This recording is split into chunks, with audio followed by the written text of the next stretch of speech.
This naturalrefrigerants.com article is being read by an automated voice. U.S. EPA announces final revision of technology transitions rule, delaying use of low-GWP refrigerants. Michael Gary. Published May 22, 2026. The U.S. Environmental Protection Agency, EPA, on May 21st, announced a final rule revising its 2023 Technology Transitions Rule, extending compliance deadlines by several years for the use of refrigerants with a GWP of less than 150 or 300 in supermarket systems, remote condensing units, cold storage warehouses, among other changes.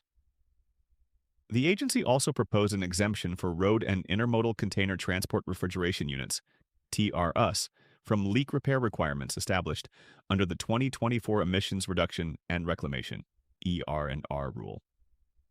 The Technology Transitions and ER&ER rules are two of the three pillars of the American Innovation and Manufacturing (AIM) Act, enacted in 2020 at the end of the first Trump administration with bipartisan and industry support. The third pillar, which covers the phase-down of HFC production and imports, remains unchanged. It requires a 40% reduction through 2028, followed by cuts of 70% and 85% in 2029 and 2036, respectively.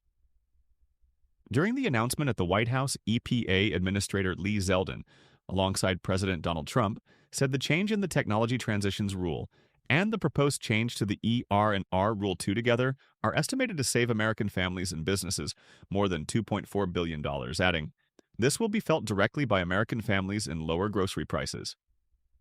However, other Trump administration policies over the past year, including tariffs and the Iran war, are widely considered to have caused prices of groceries and gasoline to spike. The delay in the Technology Transitions Rule, part of the Trump administration's sweeping rollback of climate-related regulations, is not expected to moderate price inflation. The White House paints this as a way to address affordability. It is not, said David Doniger, senior strategist for climate at the Natural Resources Defense Council, NRDC. Shoppers will not notice any cost savings from this. The affordability crisis is very real and deserves real solutions, rather than thinly veiled environmental rollbacks that leave the United States stuck with outdated technologies of the past. These moves by the EPA, added Doniger, will harm consumers and the climate and reduce American competitiveness in the global markets emerging for environmentally safer refrigerants and technologies compliant with the Kigali Amendment to the Montreal Protocol.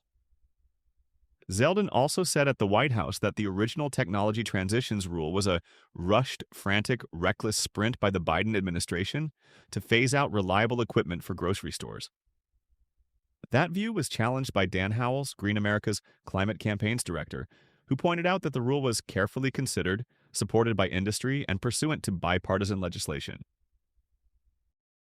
Contrary to supply and demand, the Air Conditioning, Heating, and Refrigeration Institute, AHRI, and the Alliance for Responsible Atmospheric Policy issued a joint statement criticizing supermarket chains that supported the changes to the Technology Transitions Rule. The groups said the rule increases the risk of higher prices by increasing the demand for existing refrigerants while reducing their supply, impacting refrigerant costs for supermarkets, commercial buildings, and residential dwellings. This rule works against basic supply and demand, said Stephen Urek, AHRI, President and CEO. By extending the compliance deadline, the EPA is maintaining and even increasing demand in the market for existing refrigerants while supply continues to fall under the AIM Act.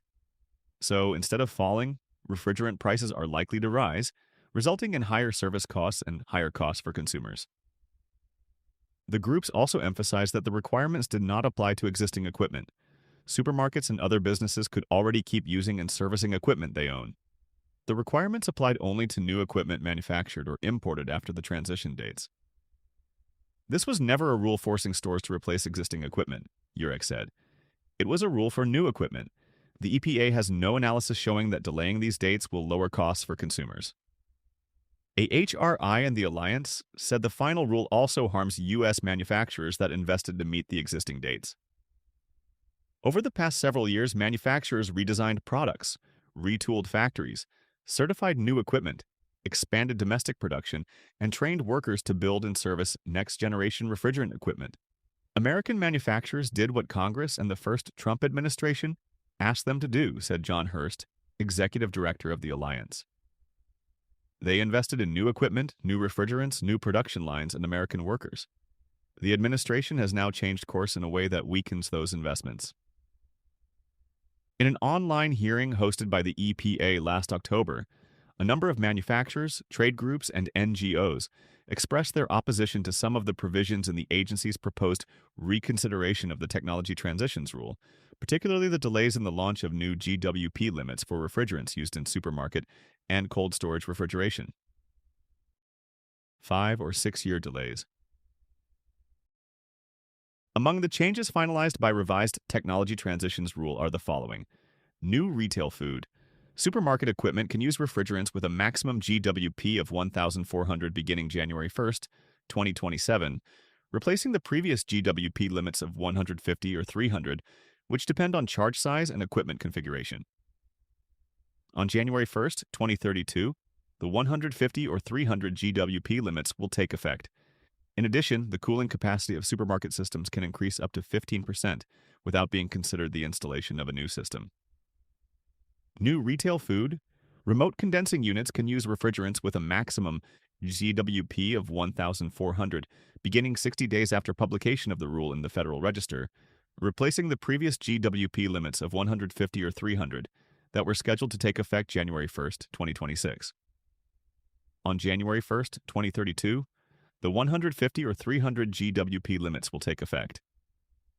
New equipment in cold storage warehouses can use refrigerants with a maximum GWP of 700 beginning 60 days after publication of the rule in the Federal Register, replacing the previous GWP limits of 150 or 300 that were scheduled to take effect January 1st, 2026.